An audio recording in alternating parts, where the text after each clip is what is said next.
but I love to read. And so because of that desire to read, I read everything I could. I read all kinds of stuff about World War II, and just the building blocks of life, things that lead you on paths, you wonder like which certain things led you to a certain place. I was just a sponge.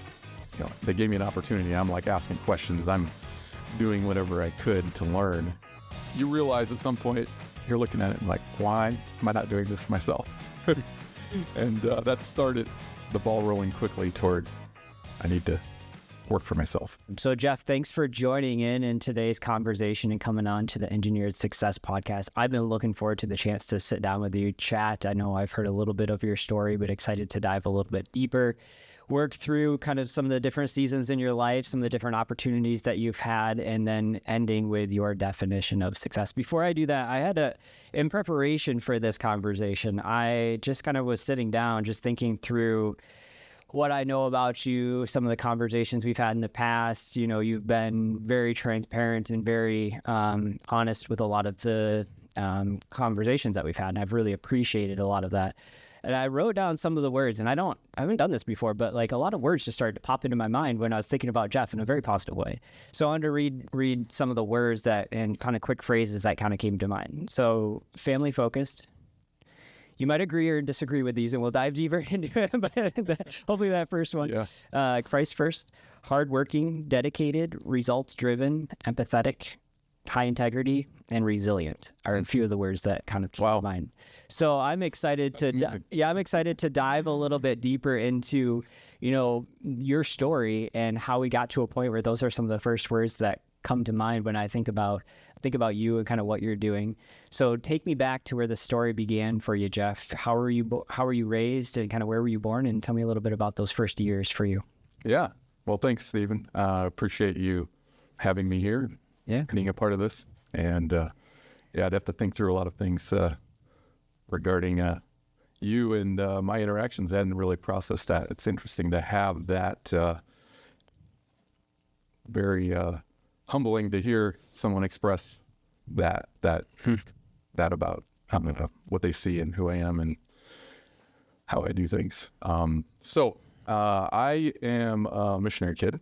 I was born in Grand Rapids. When I was about 3-4 months old, my parents went to France to do language school, learning French. And then we were assigned to the Congo.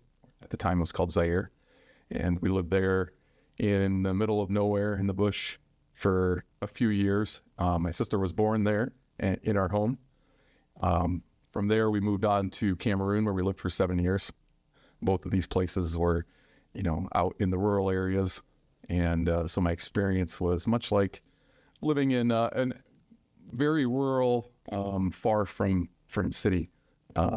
So the experiences of childhood were a lot of wide open spaces, freedom to just roam about wherever, but at the same time immersed with a whole culture that is nothing like, what your family came from. So from there, we moved to another country, Mali, and that was in a city, so a very different type of experience. While living there, I went to boarding school for 4 years, my high school years, and that was in a whole other country, Ivory Coast, and a good experience, very defining as far as, when you go away from home at a younger age, you learn to be independent very quickly. Mm-hmm.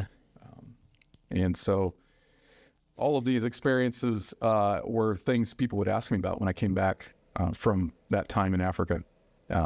18 years off and on, we would come back and forth between Africa and the United States, visiting family, visiting your churches that were supporting you. And so when I would come back here and I would get asked a question, what's it like there? You look at that, and at the time, I didn't know how to answer it because that was just life for me. So I try to compare it between here and there. Well, it's a lot dirtier. Everybody's black. Mm-hmm. There's these things I would express to people. But as time went on and I got older, in my early 20s, I started to get perspective and realize what an amazing experience I had growing up, how different my experience was in the sense of I was surrounded my whole childhood by extreme poverty. I didn't really recognize it while I was growing up. I mean, I did. We helped people, but there was always another person to help. You couldn't help everybody. You could walk out the door and there were starving kids, and you tried to do what you could, but it was endless. If you started bringing out food, you'd have a line 1,000 long, that type of thing. So as time went on, then it starts to really sink in. Wow, we have so much here. And really sealed a lifelong perspective of incredible blessing that we have. Gratefulness almost every day. You just don't have anything to complain about. You think about the worst things you experience here, and there are people that do experience real hardship and loss, and that's legitimate. But so much of what people complain about is just petty. It's not worth the time. And you just waste so much time in this type of thing. So it's really, for a while I struggled getting really, really almost irritated with people complaining. In fact, when I was employed, I worked at a company and I'd walk around the shop and on occasion, talking to guys, just being friendly. And most of the time they'd stop talking when I walked up to them. Like, hey, you don't stop talking on my account. Yeah. Well, they were complaining about somebody and they knew what I would say. Like, really? So this idea of just really being thankful for what you have, grateful. And then out of that, how are you going to be a blessing to those around you? Because my family lived off the blessing of other people, being generous to us. And therefore, that early, my parents were generous with what they had. And just really sharing that with other people. So, yeah. So you alluded to a little bit about, and thanks for getting started with that, with your story and being a missionary child and kind of how that impacted your life at the time and some of the different conversations that you had, but then also your future and kind of how you perceived just being grateful and perceived complaining in different scenarios. Is it worth your time? Like, I'm curious, your relationship with your parents. Your parents were missionaries. What was it like in this scenario? So a lot of times we have conversations and it's like, okay, yep, my parents were entrepreneurs or something, right? They, worked all night, or my parents they worked the 9 to 5. So I saw them going into work and then they'd come home, they would spend time with us, yes or no. Like being a child of missionaries, like what was that life like from a family home perspective? Yeah, I had a really great family home life. My dad was someone who was always there. His experience growing up was a dad who worked a lot and didn't spend time with him. And so he made sure he did the opposite. I just want to bless my grandfather was a very faithful man, provided. But my dad wanted his kids to have that experience of a dad who was just with them all the time.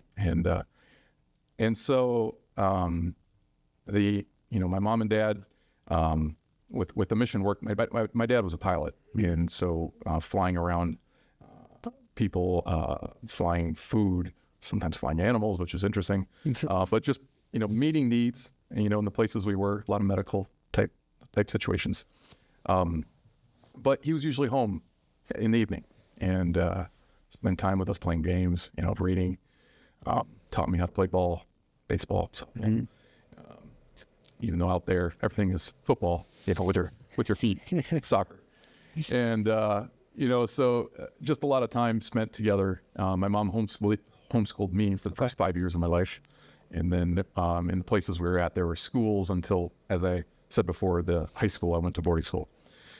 So she taught me how to read, and I just say thanks to my mother for that. And I was not a great student of the traditional educational structure.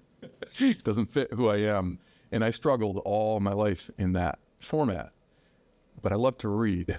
And so because of that desire to read, I read everything I could. I read all kinds of stuff about World War II.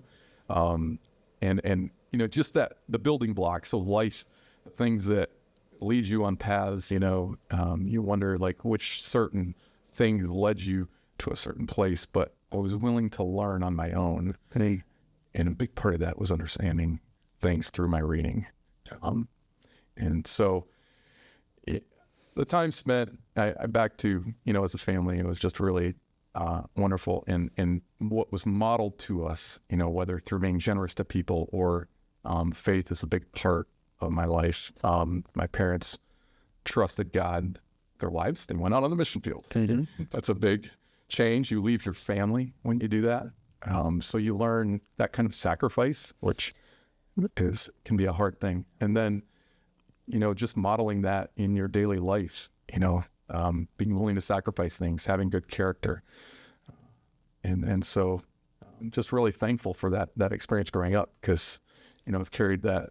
I've chosen to live that way. And so it's a follower of Messiah. And then your parents, were they always missionaries? Before they became missionaries, what was their occupation, or where did they come from? That type of family as well. My mom was from here in West Michigan. My dad was from Pennsylvania, and they went to Moody Bible Institute. Okay. And my dad had first got an accounting degree, and then God had just laid it on his heart that it was going to be something in ministry. Okay. So then he went to Moody Bible Institute, and he was interested in aviation and joined their aviation program and met my mother. And then they were married, and they right away went into missions. Okay. So that's really all he's done until they retired from the mission field in 2001. And then he worked in aviation here in the U.S. Oh, nice. Since then. And it's cool, with my parents. Actually, my grandparents met at Moody Bible Institute. My parents met there. Then my sister and her husband met there. Okay. And my sister and her husband's son has met his now wife there. So there's 4 generations now that it's called Moody Bridal. I have not heard that. No, not yet. So you were traveling. You spent a few years in boarding school, and you mentioned that was a little bit of a transition, right? Yeah. Going outside of the home, especially with parents that spent a lot of time with you, invested in your education and things like that, and now you're pulled into a different scenario. Can you tell me a little bit about maybe that experience? Like, what was that like? So boarding school was in Ivory Coast, which is about 600 miles from where we lived in Bamako, Mali. So they operated on trimesters. We would fly there, and you would be there for 3 months at a time, and then you'd have a kind of a long break at home with your family. So 9 months of the year I was gone for all of high school. And my parents would try to visit at some point during one of those trimesters, just so you would see your family, right? I was not good at writing. I wrote a few letters. I think my mom can count how many I wrote. And it was really hard for me when I first went. I was the oldest. My parents told me I didn't have to go. They would find another way. I had friends who were going, and I decided to go. And I struggled a lot. I was very homesick. And it was at some point, maybe through the second trimester, going into the third, where I started to really like it and enjoy it. You're living in a dorm with 28 guys, and as a freshman, it was tough. As a little guy, in my freshman year, I was 100 pounds and 5 foot. I was tiny. I got picked on a lot until one of the seniors kind of told the guys in the dorm, he says, "You see this guy, Jeff? He's my little brother. Touch him, you're going to deal with me." Ben Byerly was his name. I still remember him. And it was a little better after that, because I was getting picked on because I was little. It's just the nature of things, But it took me from being, I wasn't I use a term and expression, a mama's boy, but I wasn't willing to go out on my own. It started building this independence, right? And it's a part of what really made me maybe develop a little thicker skin and some strength, You got to endure things in life, My hands are very calloused because I do a lot of work on my farm, and they can handle a lot, the calluses, right? And you don't want to be too calloused because you can't feel things, but you do want to have certain toughness to deal with things that are hard and persevere. That's a big part of what I do in life. So yeah, it was good. The education was very tough. You might call it a prep school. A lot of missionaries were, say, Bible translators, pastors. So a lot of the people there, very smart, I think my best friend scored almost perfect on the SAT. I did not. Any type of testing or regular structure, I just struggled. And so I was much lower in the ranking, towards the lower end in school. But I actually failed 10th grade. And because the classes were real small, like 25 to 28 students, there's 200 total students at the school. The teachers really didn't want me to fall behind a grade because of everybody be aware, and hey, Jeff failed that. And they talked with my parents and they said, we want to give him a way to stay with his class. So they gave me certain things to do over summer and the next winter break to stay with my class. And the next year I started doing a lot better. I think that 10th grade, we had been here in the U.S. and gone back out, and that transition had been really hard on me. The high school here in the U.S. was pretty easy. Out there was really hard, and I was going through all those changes as a young man, and it was a struggle. But anyway, they kept me in the program, but my mom had come to the school, talked with teachers, and she was really struggling with the fact that I'd failed, and there was a teacher, her name was Cheryl O'Brien, and she looked at my mom. It gets me a little emotional to think about, and she said, don't worry about Jeff. He'll be just fine in life, She saw something, right? She knew young people. She knew what things mattered, right? Being super smart is a gift and amazing, but, she saw an ability to interact with people, to always be there, be consistent in things. And I've talked there since then. It's great to interact and just thank her for just seeing someone believing in you. And I've tried to recognize that now, not overlook anybody. Because I think I experienced that when I was younger, and that really gave me, at the time, an insecurity, something I've worked through in life to gaining confidence. But having that where people, didn't believe that you could do something, something even with my business that I dealt with at times. But going all the way back to high school, there was someone that saw something, believed in me, right? And helped build that a little bit of a foundation in who you are. Isn't it wild to think back to that and how she was able just to, maybe just in the moment and just feel like, hey, I need to say this to Jeff's mom. I need to have this conversation. And, it almost makes you think, like, from her story and from her perspective, did someone do that for her? Was that something that she just, felt in the moment? She felt called to say, she's said before, she's never said before, right? Things like that. Just, I just get really curious around it, because this is something that had, kind of an aha, big impact on your life. And, you're thinking about it in the future about the big impact that it's had. And it's caused you, it sounds like, to also then take some of those opportunities to remember to say things like that and pour into other people. Yeah. So she might maybe did it intentionally knowing that, but my guess is maybe not. Maybe she didn't know the massive impact it would have. It's just the words and things that we say and the way that we can positively impact and grow other people it has a bigger impact than we think. That's a good lesson right there, is you don't realize the impact you have on people. Both positive. You may never know. Yeah, positive and negative, So to just go through your days just being really looking for the opportunities and making sure you're blessing others, that's... Takes intentionality, though. Mm-hmm. It does. Because I don't... before coming in here and sitting down, we were talking a little bit about being, pushing yourself outside your comfort zone and pushing yourself to do things that don't feel natural, right? And sometimes it doesn't feel natural to be kind or to say the kind thing, especially if that's not being pushed towards you, right? Yeah. It doesn't feel natural. You always have to kind of stop and learn, hey, this is how saying that thing could have an impact. So yeah, thanks for bringing that up. So you mentioned the first 18 years of your life, you're experiencing these different cultures, these different locations, these different types of environments, poverty levels at, different stages, and you experience boarding school. Talk to me about, what happens after that phase of life. You brought up Moody, but I don't believe you went to Moody. No. What was some of the decisions you made at that phase of life? Yeah. Post high school? Well, I'm an optimistic person. And so I get big ideas. I think when I was at boarding school, I said, I want to go to University of Michigan. Well, one time I want to be a Navy fighter pilot. Top Gun. Yeah. So 1991 was when I graduated. So Top Gun was still recent history, right? And, that was always in I loved everything to do with that, but your academics have to be off the charts, right? And it really wasn't something that was a reality for me.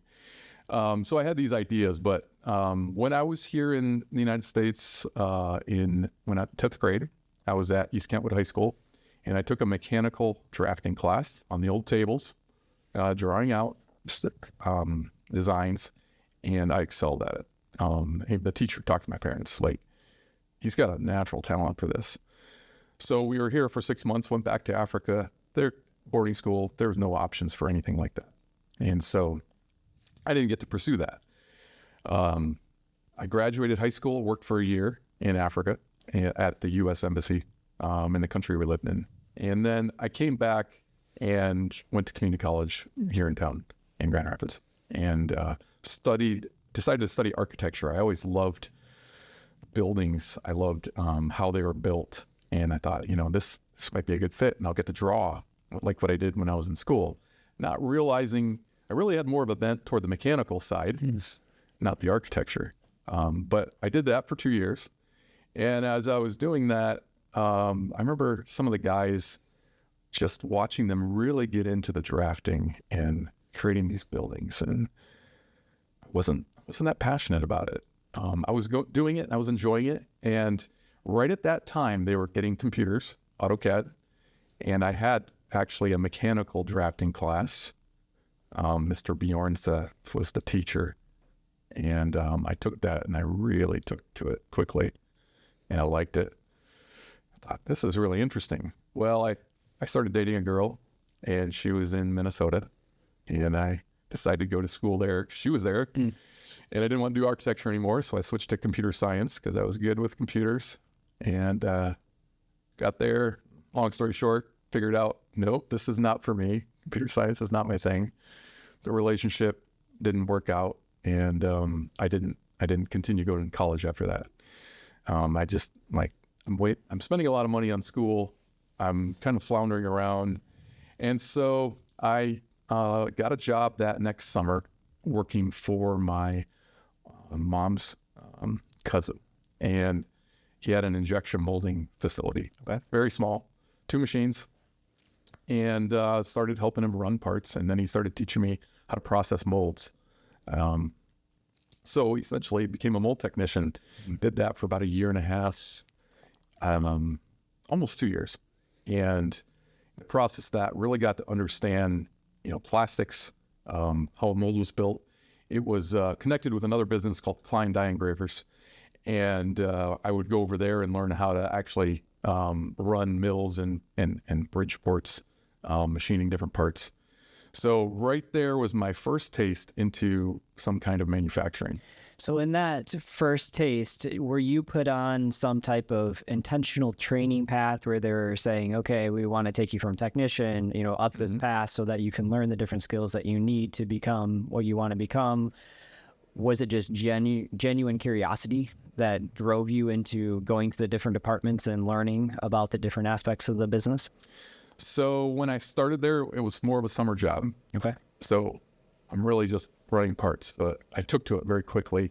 And Steve Eisinga, the owner of the place, said, if you want to keep working here, I'd love to have you stay. So then he started teaching me how to process the injection molds in the machine. And so I was doing that.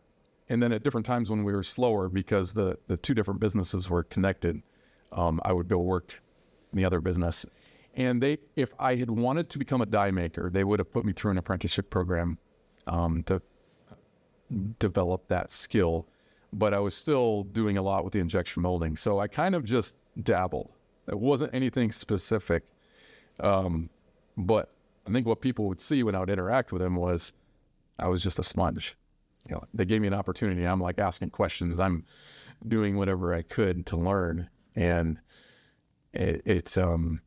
so through the time there, that little over 2 years, I just got to taste a little bit of the different aspects of working in a die shop. In that experience, when you're going and, learning and asking a lot of questions, did you have scenarios where people were like, come on, Jeff, stop asking me so many questions and just go away? Or were they very open to, oh, he's curious and he's catching on and, let's spend some extra time with Jeff because he's actually, taking the things we're telling him and running with it? What was some of the feedback for some of those individuals? I think it was an old school die shop. Okay. It was tough. Like, I'm thinking about a time when there was an individual. So I think they had 4 lead die makers, and I was assigned to one of them, and I was grinding some support pillars for him on the grinder, and I think I got distracted. I'm rather ADD. So, which works out well in my entrepreneurship. But when you have to be focused on something, you really have to be intentional. And I've learned to do that. But at the time I was distracted and I ground them too short. And I kind of think I tried to make it work, tune them to a certain height. And then I set them aside and I went and did something else. And I didn't talk to Ted, the guy that was the lead die maker. And I remember being on one side of the shop and I heard my last name screamed across the shop. And he told me it was time for a certain kind of chewing. He reamed my butt. Oh my goodness. That was interesting. If I kind of a first real, I'm in the workplace and getting chewed out for something. So it was kind of in that way. There was a lot of teaching more by fire. But, there were guys that would just kind of walk you through it. And, I think because I didn't choose to do the apprenticeship, it wasn't real structured. And again, I was split between the two different businesses. One was kind of, I think, underneath the other. So it was an interesting place. And I was there about 2 years, and there was financial troubles and the place had got bought out. I realized I didn't want to be there, and I left there to go to Eagle Design, where I spent a big part of my employed career. So talk to me about the start of that. What position did you get started in at Eagle, and kind of what was the experience starting out in that new position? Yeah. So, at the time I had very little training for anything other than this die work and injection molding. I go to Eagle and they're doing design and a lot of prototyping. So they had 2 stereolithography SLA 500s from 3D Systems. At the time they're like a $700,000 machine. And then they do a lot of silicone molds, urethane parts. And so I was involved with doing the casting in the silicone molds. And I was there maybe about 6 months. And Bruce Okama, the owner, recognized that I had some CAD experience and asked if I wanted to learn CATIA. I was like, yes, I do.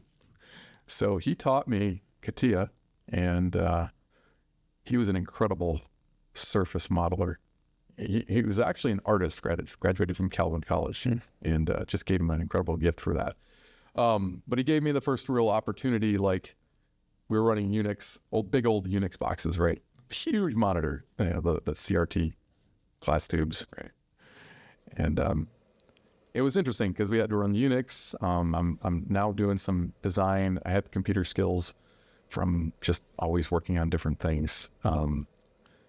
At the time, anyway, I had a lot more computer skills than most people I was around. And it was like all of a sudden, all these things kind of came together in alignment in something I was really interested in. Up till then, I was interested in everything I was doing, but I really felt like at that point, God had kind of guided me through this weird meandering course of choices I'd made into something that hey, I want to do this. And so I got lots of different opportunities in some aspects of product development.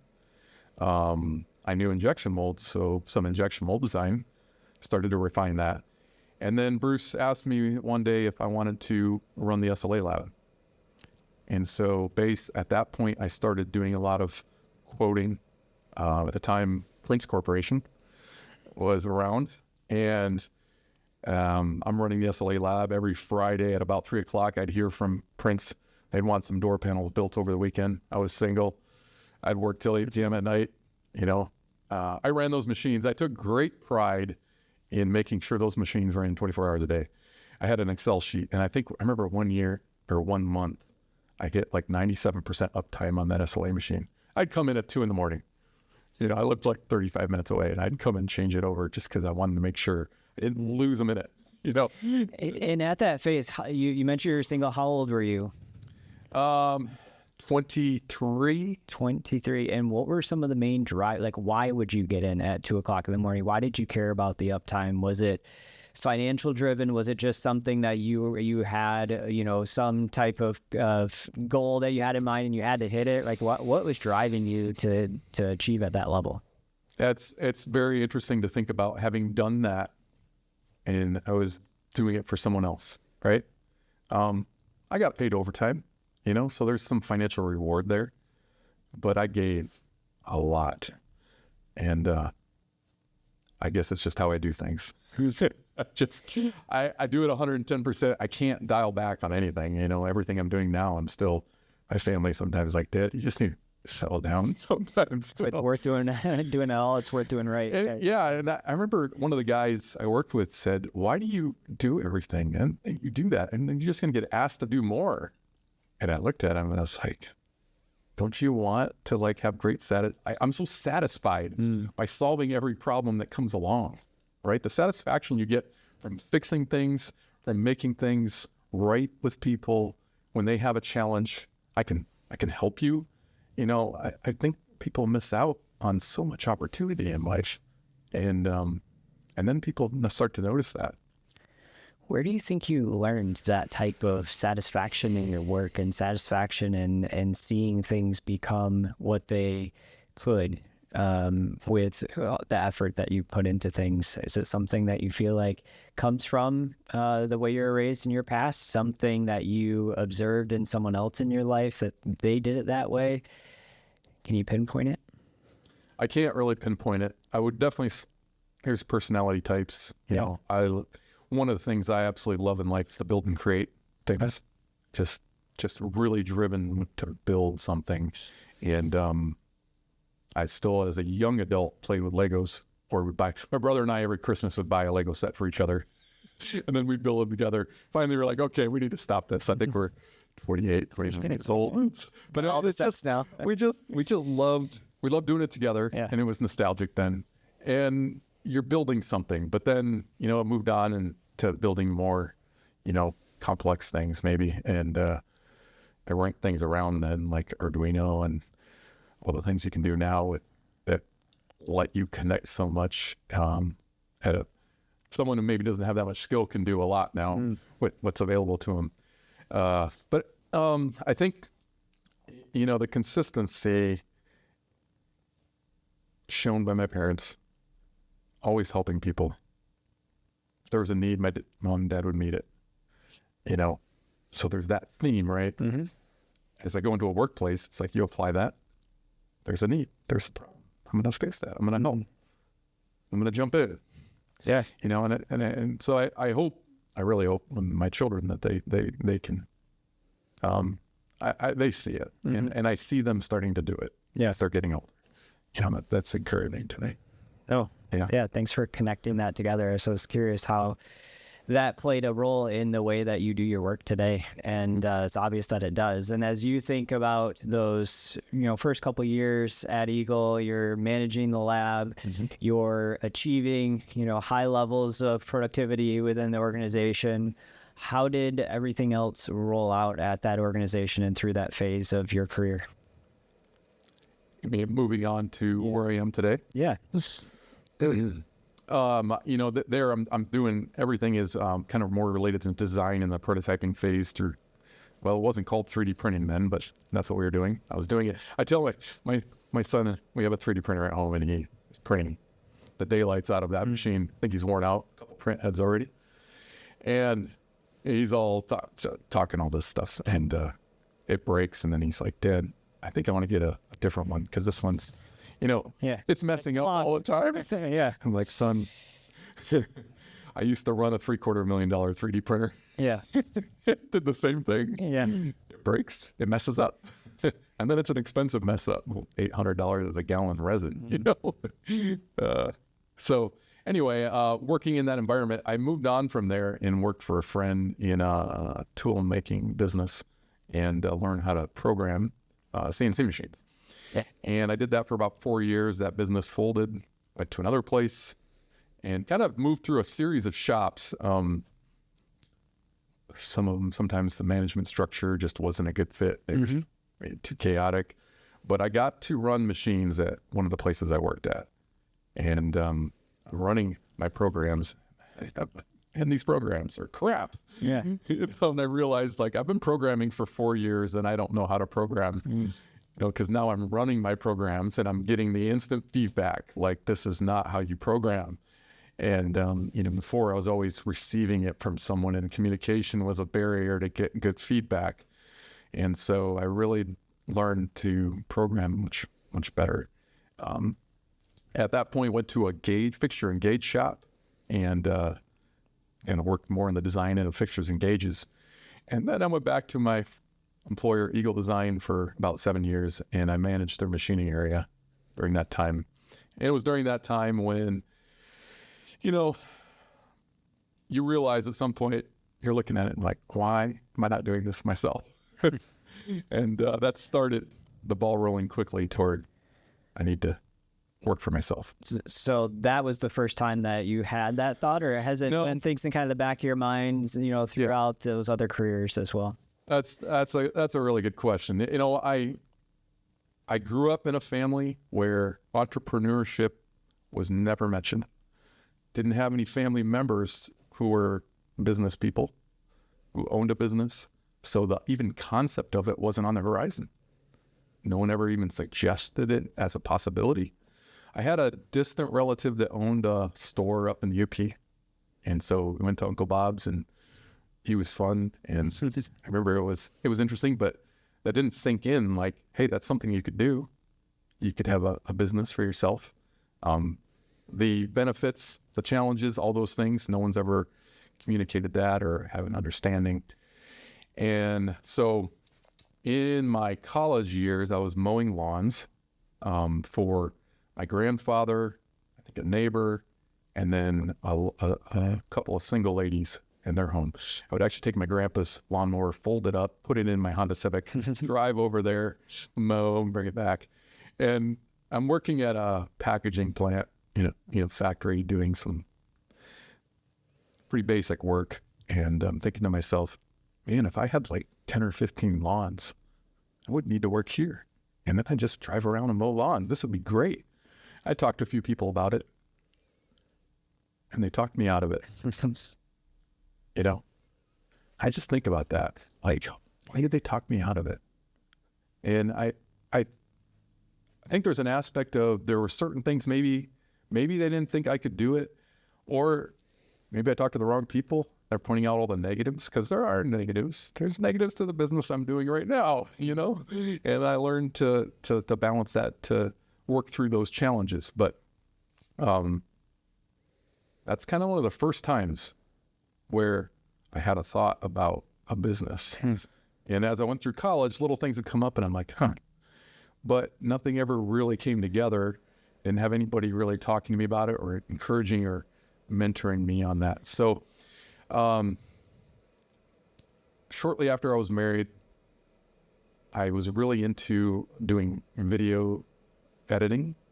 I'd just got dabbled in it, and I thought, hey, I did my own wedding with video cameras. I should just promote this a little bit. And then at the time, doing slideshows, nobody could really very few people could do their own. So I was making little slideshows. So I think I made JK Video Productions, and I started doing that. Nice. And it was good. It was a good kind of getting a taste for what that was like. I quickly realized I did not like the video for weddings. That's a level of stress I'm not interested in. I don't want to mess up a bride's video. And so I kind of just got out of that. I changed I think it was a DBA that I had doing business as JK Designs, and started doing a little freelance design work. I had permission from my employer to use our software just to do a little bit, and just dabbled in it a little bit. And then when I moved from one company to another, the previous company was like, could we contract your services? Because you do good work pulling electrode designs for machining. And so they would let me use their key, plug it into my computer, run their software, and go by every day after work, pick up their key, take it home, design at night, go drop it back off. I did like $500 a week, side work. I was hustling, right? And I was like, man, this is cool. And I was willing to do it. I had friends like, why would you work 50 hours a week and then go work another 50 hours? 15 to 20 on the side? I think I was interested in, a big part of it was the financial side of it. It let me do some other things I was interested in. But I think I was tasting, I could do this. And so here I am. No one's really explaining anything to me. I'm not looking it up online, but I'm just starting to taste it. Like, I could do this. You're learning the hard way, Jeff. Yes, which is just a story of my life. I operate in doing something and failing at it and learning. Yeah. That's my learning it, for sure. And as you're going through that, where you're working 50 hours, then coming home doing another 15, 20, you mentioned just before that you had just gotten married. And so where is this at your family side? Like, do you have kids at that point in life? No kids. No kids. My wife, Angela, is, she's amazing. She's definitely my rock at home. I can't do what I'm doing without her. Everything, our home, she takes care of that and makes sure that everything moves along there. So we were newly married, and she was working. She got a communications degree, at emphasis in English, and worked in at Northgate Appliance in Holland. Just had a good job there. So never really did anything in that focused aspect of what communications would be. She's just an amazingly gifted writer, so she would use that for different things over the years. But so yeah, I'm doing a lot of the work. I was always really good at doing it in, I'll put it this way. I don't need a lot of sleep. Like 5 hours usually does well for me. I can't sleep much more than 6.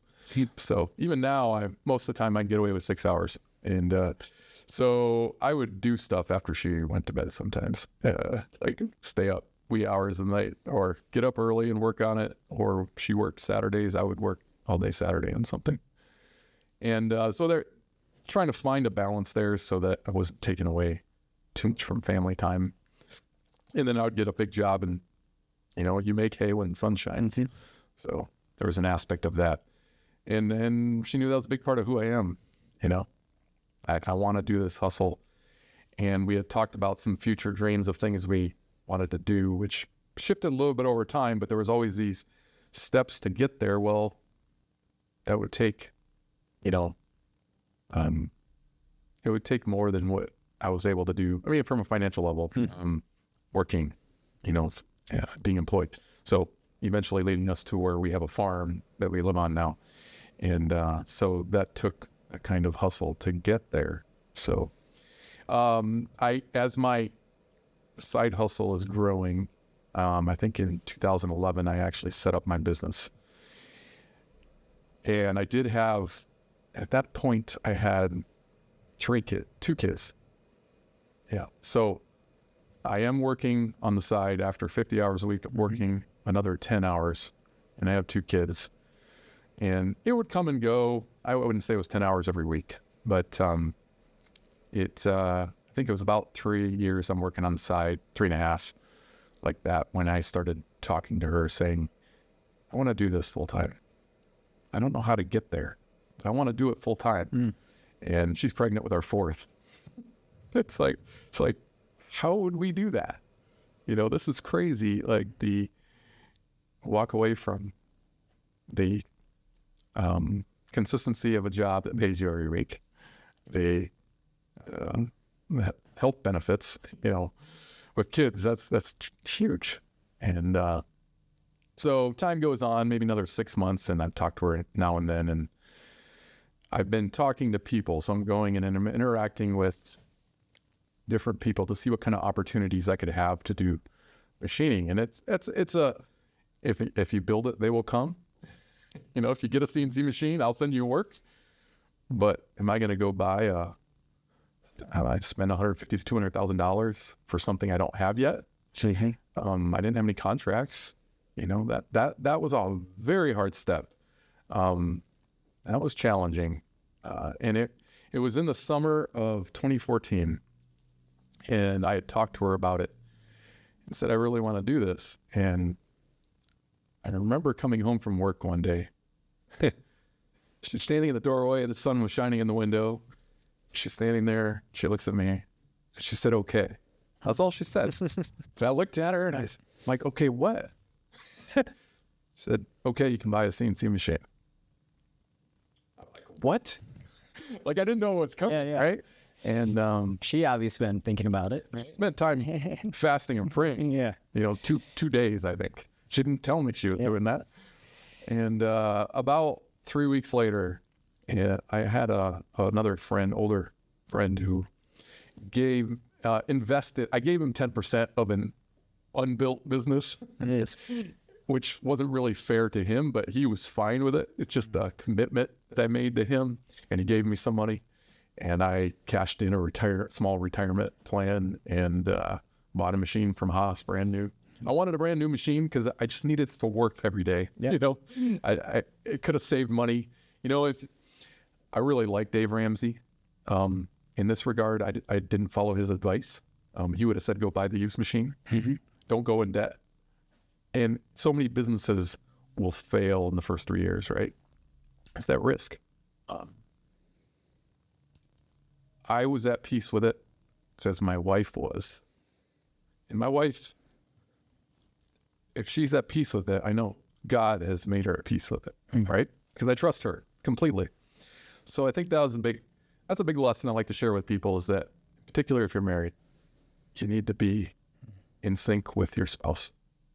Because if you're not, you're going to break something apart. So that, having her fully on board. I bought the machine. It came 2 months later, October of 2014.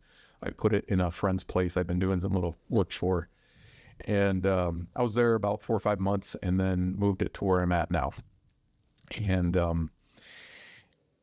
a $2,200 a month payment, throwing money in a hole.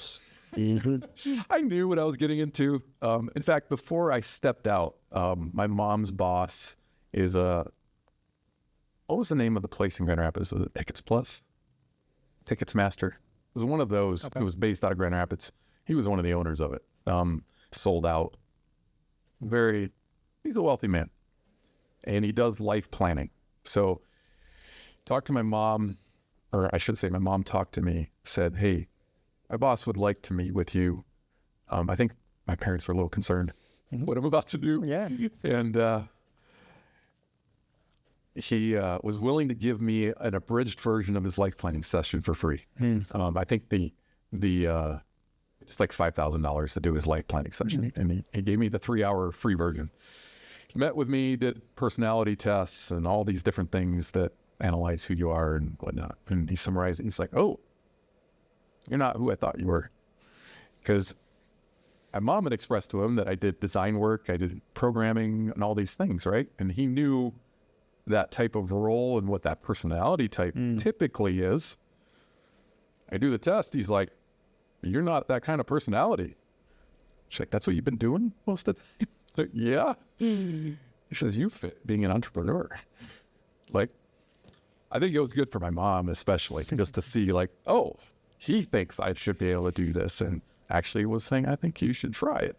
So that was a really good affirmation. I mean, I was planning on doing it regardless. But I got the machine. I'm spending a lot of money, struggling with then leaving. I'm struggling because I'm managing a machining area where I'm working and I have a machine business.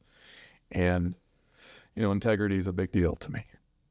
I'm not going to take away from my employer. That's not an option. There was work he turned down, companies I tried to bring in there. And they said, no, we don't do that kind of work. And that's part of what started me rolling. Like, hey, I called them up. I'm like, if I got that work done, could I do it through my own business? They're like, yeah. So I was doing a little bit of that, but it was difficult to find, like, what's the step now where I know I can provide enough to leave my regular paycheck? And we were praying about it a lot. And I talked with a friend of mine that worked at JR Automation, and he connected me with a guy there. And I talked to him, and he said, I'm going on vacation. Check back in 2 weeks. I want to talk to you. So got back. I talked to him, and he said, I'm going to give you a job and see how you do with it. So I did this job. I took vacation time from work, like 3 days, did the job, delivered it. He's like, I'm going to give you one more. And they were all different kinds of parts. Got it done, delivered it. He's like, you make really nice parts. He's like, I'll send you a job like this every week. And, like 2.5 months before that, we started praying for a sign. Like, to me, there it is. Consistency, right? So I go in, and actually, his name was Casey. He says, I build companies like you. I like small guys because they're going to take care of me and I'm going to bless them with work. It was just like this aha moment. Like, there are people out there that want a good relationship with someone they can trust. And that's all I got to do. Be reliable. Mm-hmm.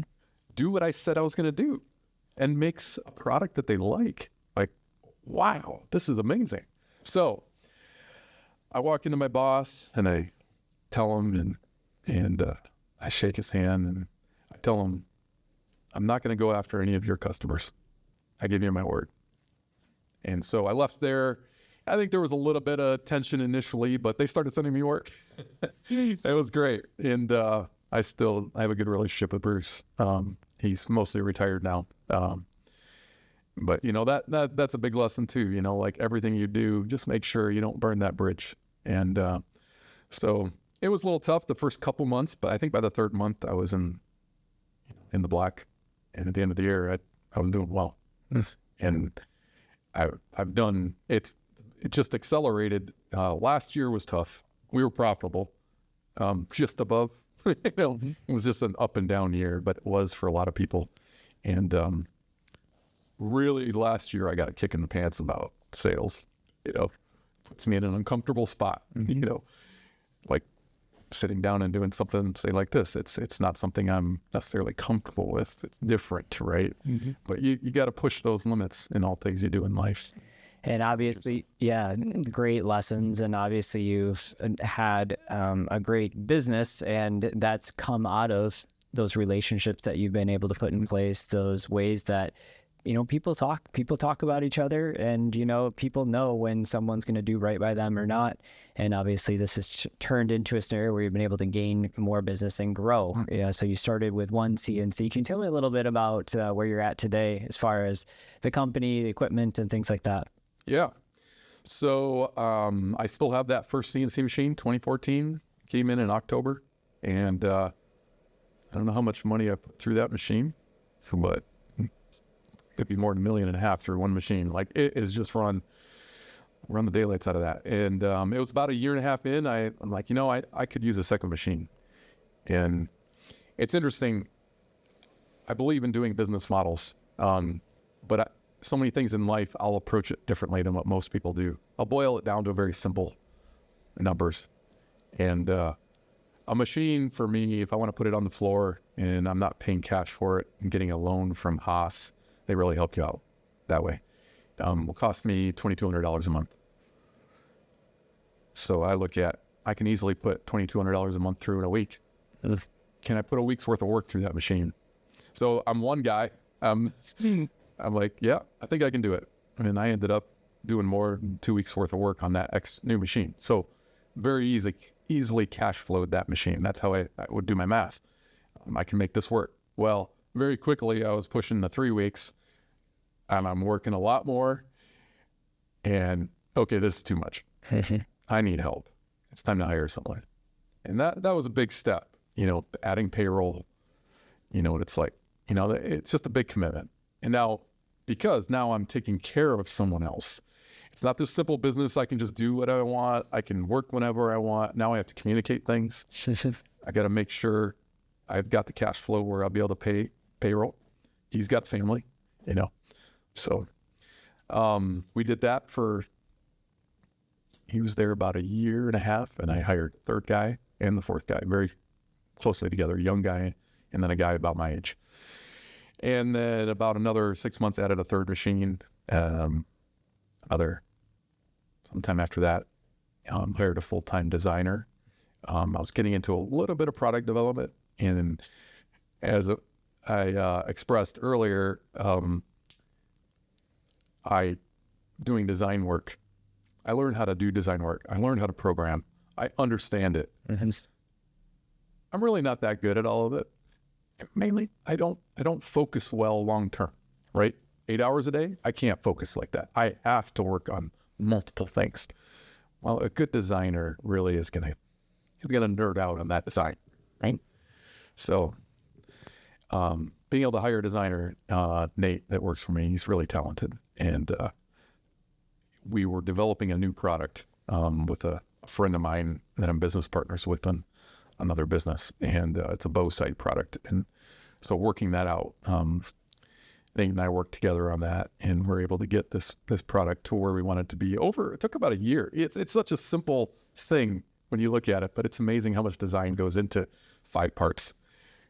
I step back, I love aviation, and I look at Boeing and these big planes. I'm like, what is the world? No wonder they cost $36 billion to develop. My little part, I spent, I don't know, $150,000 developing this little thing. It's amazing. So now, as you think about the phases that your business has gone through, the opportunity to kind of take one decision with you and your wife and go and purchase a piece of equipment, make that profitable, and then now be able to hire other individuals that can feed their families and things like that. What are some of the biggest ahas or just lessons that you've learned in that period, going from just doing everything kind of on your own to now where you're at today? I think what really came to light when having people working for me was the importance of delegating. I am a guy that will do everything myself, and a little bit maybe of a control freak in that way. Or, sometimes it's hard to get what's up here communicated well. I like to go. I like to do things with my hands. I don't like to spend much time. I struggle maybe spending too much time in conversation explaining things, or don't explain it well enough. And so learning to have people around you that you can rely on that can help you in those areas, particularly helping you with things they aren't good at. A friend of mine once said to get passable at the things you're not good at, right? Get really good at the things you're good at. And if you're not good at something, make sure you're getting someone around you. You'll be passable, then hire someone, or accounting, for example. Yeah. Outsource. That's not my area. I mean, I do my payroll and invoice. I do take care of that still, quotes. But I have a really good accountant, and I rely on them for so much. They're worth every penny. Yep.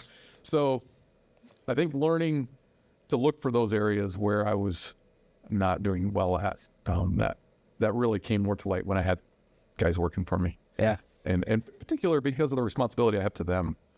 If I mess up something and it's just me, I'll deal with it. Fine. But when I'm messing up something and it's affecting other people, that's a problem.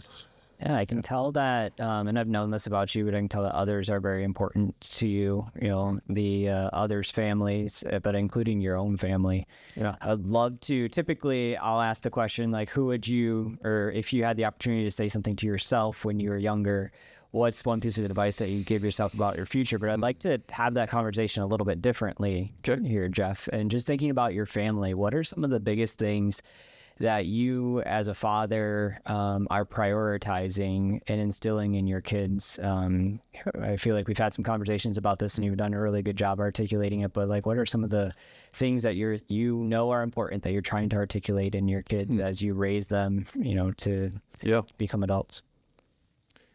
Well, big part of who I am is a follower of Jesus Christ, the creator. And so that they love God, because if they don't have that, you don't have anything. I see a lot of good people out there, people doing good things.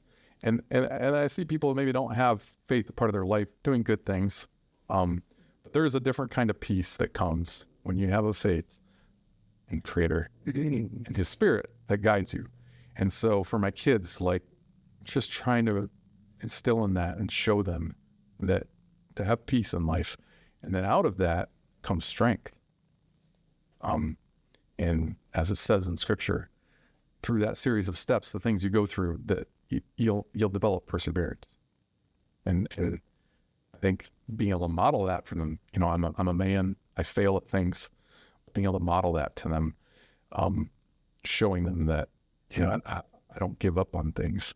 And when I have, a few things, going through some things right now with kids and parenting and all of those little struggles that have been flow of that. I've got a 16-year-old and a 14-year-old, 12-year-old who's basically a teenager now, and as kids get bigger. I remember someone once said to me, little kids, little problems, big kids, big problems. Oh, kids are problems, but you know what I mean? The challenges are, it's harder to navigate, and it gets more complex, and emotional challenges, mental, working through those things with them. But anyway, back to loving God and then loving people, which is what Scripture tells us. When the two greatest commandments, love the Lord your God, and love your neighbor as yourself. And if you do that, that's kind of our core foundation. The next thing outside of that I want my kids to have is perseverance. Because when you can tie that together with your faith, it's not anything that's going to stop you. That's what I see. I see people giving up all the time on things. And I won't. When I was working, so it was about a year in, I'm working for JR Automation on a job. I had a lot invested in this one part. It was a turn part. I didn't have a lathe. I had a manual lathe, but I'd had a bunch of CNC lathe work done on it. Part got heat treated, a little bit more lathe work, a little grinding. I got the part. There's a ton of money invested in this part. I machined some holes on different angles. It really was a 5-axis part, maybe. It's very complex. I got done. I had to put it in my manual lathe and put a groove in it. Hey, I'm not really a lathe operator, but I understand the basics. I loaded it up. It's due later this day that I'm working on it. And I put my tool in there and brought it into position. I turned the lathe on, and the lathe had the engagement for I think it's the X motion was on. And that tool just drove right into the part while the lathe was spinning. Blew up the tool, threw the part out of the lathe. Thank the Lord I wasn't hurt. I remember this part just rolling across the shop. And I just stood there. Wanted to scream, right? And years before that, I'd taken first aid CPR. And I remember this lesson in first aid CPR. Something bad happens in front of you. Traumatic, right? You're dealing with helping someone. and I've used this for a lot of different things now, is take your physically step back 2 or 3 steps when you see that. And it will snap you out of the normal response of panic, right?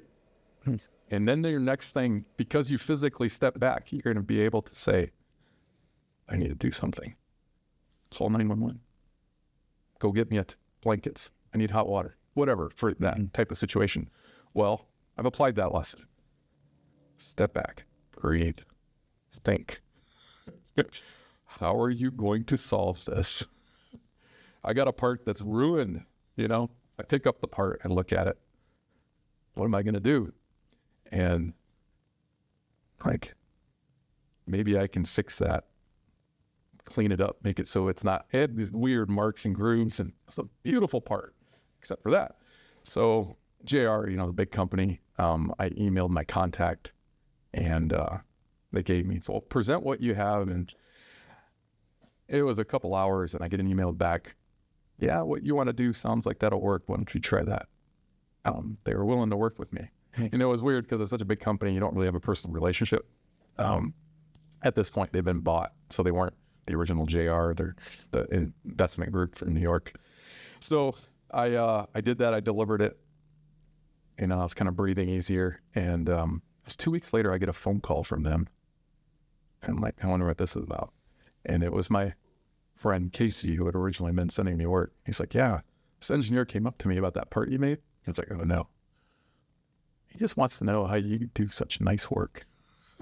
I was like, wow, that was amazing, and it was just a good lesson. And I've tried to relate that to my kids, that so many things will happen in life, and you just need to step back and look. There's so many things that are frustrating on a daily basis, and you get 2 ways to deal with it. So, yeah.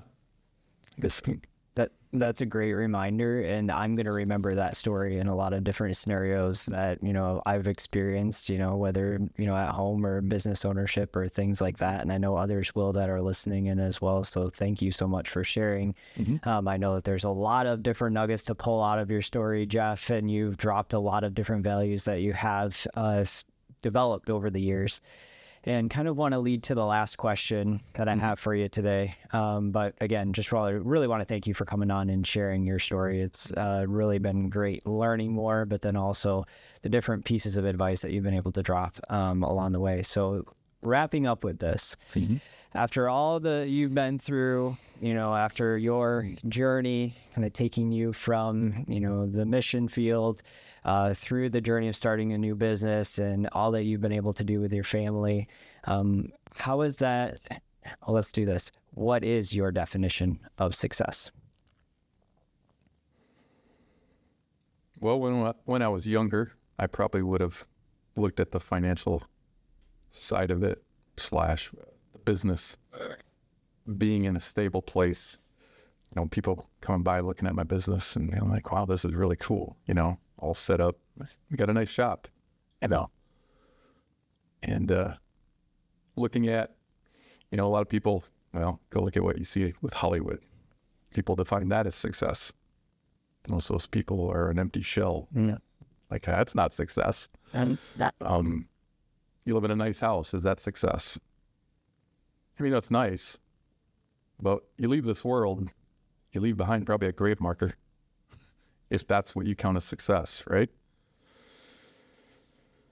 So it just comes back for me, everything in life is a relationship.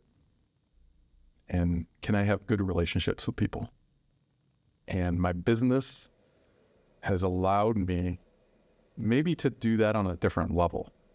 I don't think you have to have a business to have good relationships with people. I think a lot of people can do that in any way. But there's a certain freedom that's come with my business. It's a beast. You know what it's like. It needs fed. You need and then I have a bunch of guys that I gotta make sure that I can take care of, and their families. That's something that can get into your head sometimes. But yeah, the freedom that comes with it, maybe the flexible, I can leave in the middle of the day sometimes, take days off and do certain things. I've done that to work with people I've done a lot on my farm that my business has allowed me to do. It's at a point where much of the time I can count on my guys to take care of things. And we do a lot with our farm that ends up kind of meeting needs of other people and helping in that way. And so I guess I'm trying to bring that all together as something that when you can go about your day and you can help other people. What we do on our farm is related to food, raising good quality meat, honey and maple syrup and all these things. And I sell that and I make money off of that. But also there's a lot we do where we give it to people and then provide for people and bring people and let them be a part of something where they experience something rich, something real that they can put their hands on. And thinking about someday when I'm not walking this earth anymore, and that what people will remember on what my kids maybe talk about with my descendants down the road. Do they remember, do they share like the stories of, the kinds of things that my wife and I did together of taking care of people. We bring a lot of people to our home. We feed them good food. We do these things, and maybe I don't do as much of that through my business, but it's a big part of what supports that and helps that, and so it comes back to just interacting with people and being a good testimony to them, and that really, to me, is what I leave behind in the legacy of the success of having been an encouragement and a blessing to others. Just incredibly satisfying and rich. Yeah. Well, thank you for sharing that definition and the importance of relationships. And I can see how you have cultivated that definition over the years of your life, and how not only is that a definition for you today, but I've seen it just from your stories that you've pulled throughout the years. So Jeff, thanks again for coming on. Thanks for the conversation, and thanks for joining the Engineered Success Podcast. Yeah, thanks, Stephen. It's been great. Good to talk with you. Appreciate it.